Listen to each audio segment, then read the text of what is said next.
I'm on a live. This is so cool. Hi. Hello. So this is my great friend Natascha. And Natascha, who are you in a nutshell? For anyone that doesn't know you. Okay.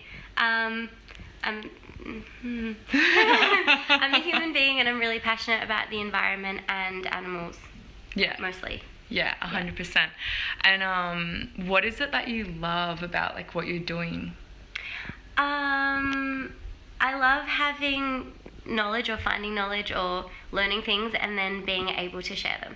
So I think education is something that is a really great tool, and if you're able to have it and if you're able to spread awareness and education through the spoken word, that's a really powerful tool to be able to teach people the things that you've learnt.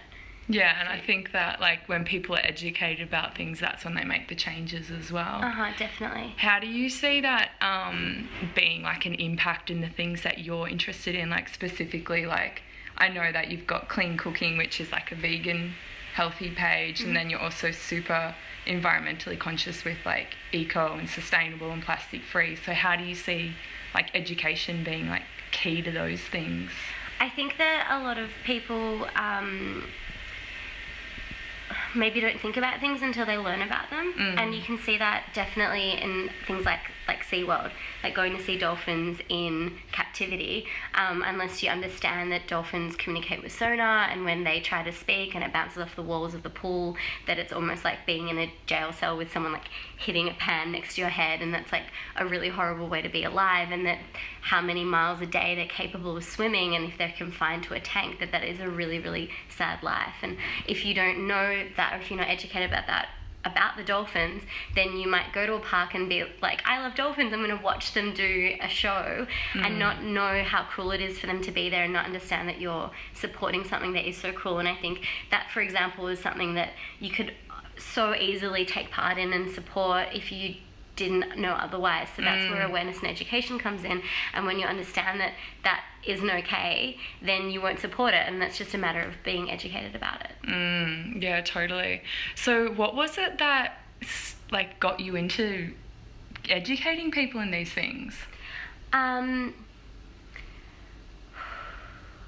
think definitely having a bit of traction on Instagram helped, because that meant that I felt that I was capable of talking to lots of people, but it also doesn't stop me talking from people in everyday life. Yeah, I think I've seen that. whether you have people on Instagram or not, or 300 people or 100 or 50, it doesn't matter, or just you don't have Instagram at all and you're just speaking to someone, I think that you can always educate people, and you can always raise awareness just simply with conversation. Where did your passion for like food and the environment come from? From when I was little. When I was 10 years old, I used to do a lot of equestrian riding and be around animals. Me too. Yeah. I love horses. Me too. And I remember just being out on the farm one day and seeing the cows, and there was a barbecue going on, and I looked at the meat on the grill, and I looked at the cows in the paddock, and I was like, no, and I didn't want to be a part of it. And I didn't even know what vegetarianism was. I come from a German family, so it was quite uncommon, especially at the time. And so I Yahoo'd it at the time. Yahoo! I checked on Yahoo, what do you call someone that doesn't eat meat? Oh my god, I was like, is that a term? No, Yahoo, like I forgot Google. about Yahoo. And so then I looked it up, and then the term vegetarian popped up, and I announced it to my parents, and they told me I wasn't allowed. So they said, no, you're not to be vegetarian. And I said, may I ask how that inconveniences you, because I don't want to eat the animals anymore. And my mum said she didn't want to cook 2 meals. She didn't want to cook a vegetarian meal and a meat eating meal. And so we came to an agreement, and it was that I was allowed to be a vegetarian if I cooked all of my own food. So from 10 years old, I started learning about cooking my own food, and my mum was like very adamant that I got all the right nutrition, because at the time as well, it was thought that if you didn't eat meat that you weren't getting vitamins, which we all like know iron isn't true. Yeah, stuff like we get better. Actually, you know that because you've been vegetarian or vegan for so long, but for anyone that isn't aware of that, do you want to like kind of myth bust that kind of stuff? Okay, yeah. So iron is really great source of iron is from vegetables, great source of protein is from vegetables. So they're the two things people usually say can't.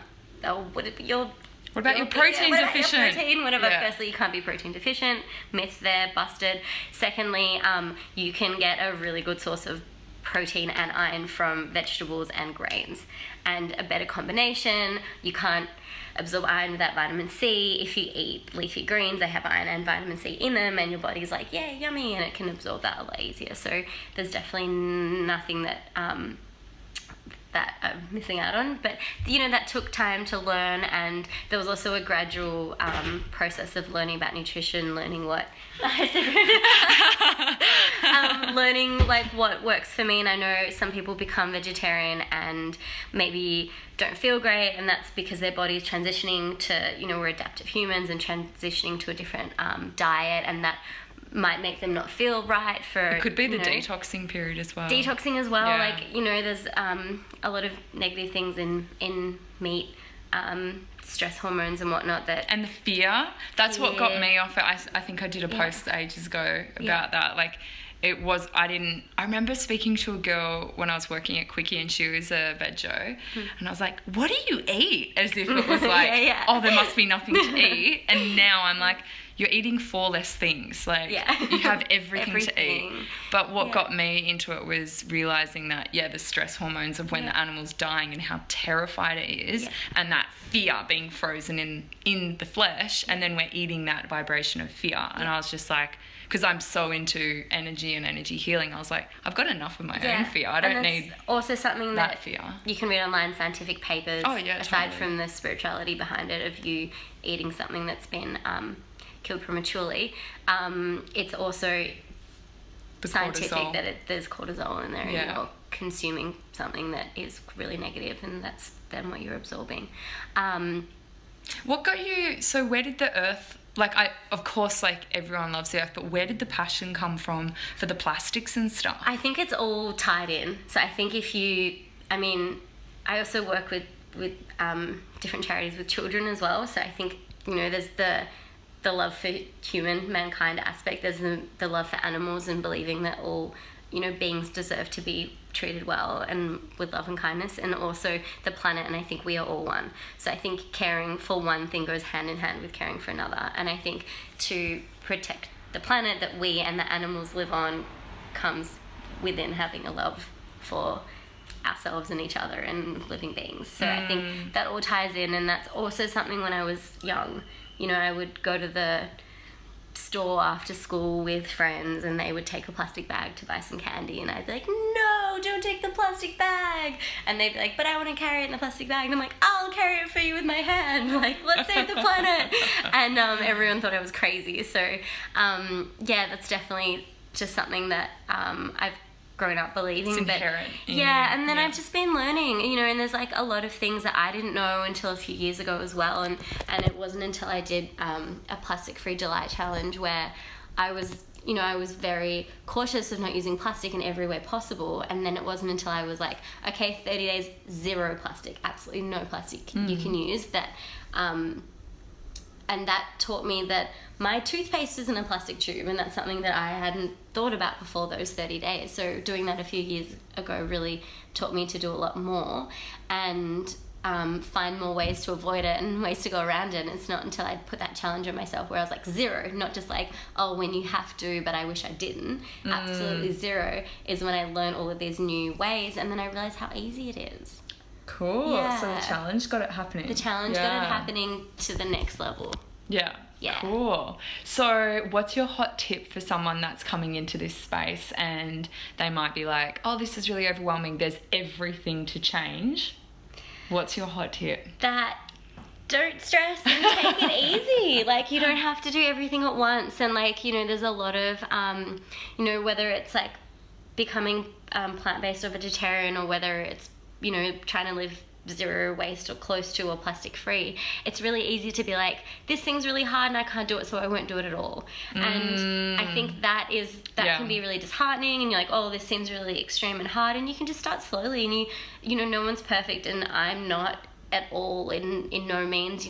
There's times where it's hard, I'm traveling and I slip up too, and it's just really important not to feel bad about yourself, and not put too much pressure on yourself, because every bit counts, and if you're doing a little bit or a medium a bit or a lot, you're still doing something. And I think taking it slow and just eliminating things slowly, and even if you cut down to just eating animals once a week or once a month even, and then your diet can slowly change, and you can learn about all of the awesome new recipes and yum food that you didn't even know existed, and then it becomes easier over time. So I think taking it slow, not being hard on yourself, and I agree, just knowing that everything counts, even if it's just a little.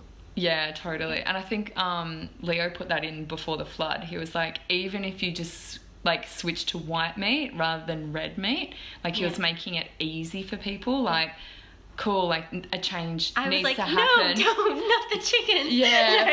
It's interesting because like you'd think he'd just be like no, but then it's like when we it's kind of like saying, I'm going on a diet and I'm never going to eat chocolate, and then you just want it. So it's like almost like making it easier and kinder to the person's mind. So, I can just switch to this, and then they'll probably like, I don't really care about that anymore. I can just fall away from eating it. I'm just going to cut that down. Yeah. Or, there's this alternative I just found 6 months later, or whenever. Yeah, which I think is good. Yeah, I think that's so good. Like being kind to yourself.